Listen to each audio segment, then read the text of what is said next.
Nigerians continue to call for an end to the country's Special Anti-Robbery Squad, or SARS, a police unit accused of excessive violence against civilians. That call can also be heard in other parts of the world, such as the Houston, Texas area, home to one of America's largest populations of Nigerian Americans.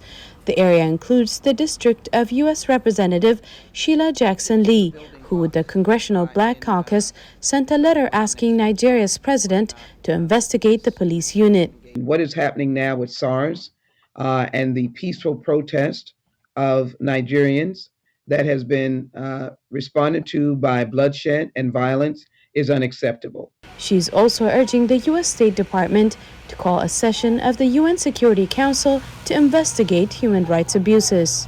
We want the United States to take a firm stand with President Buhari against this violence and to recognize that people who protest have a right to do so without violence. Protests erupted earlier this month when a video was released showing officers killing a man who was dragged out of a hotel.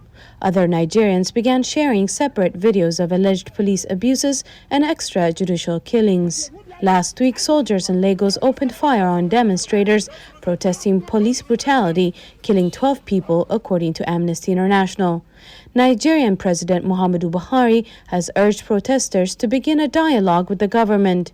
The government has promised to hold police officers accountable for any wrongdoing. Opal, Tometi, a Nigerian-American human rights activist and co-founder of Black Lives Matter, says the recent incidents signal a tipping point. I think what we're seeing now is a courageous movement that has risen up, that has said enough is enough. Rights groups say they have documented extensive abuse of protesters and evidence security forces planned some actions in advance. Adotel Akwel with Amnesty International U.S.A. spoke to VOA.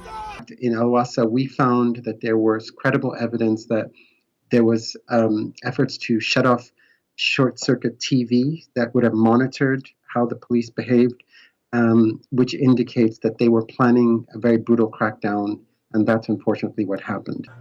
Akwel urged the government to exercise restraint and called on the government to open space for an independent investigation. Salam Solomon, VOA News, Washington.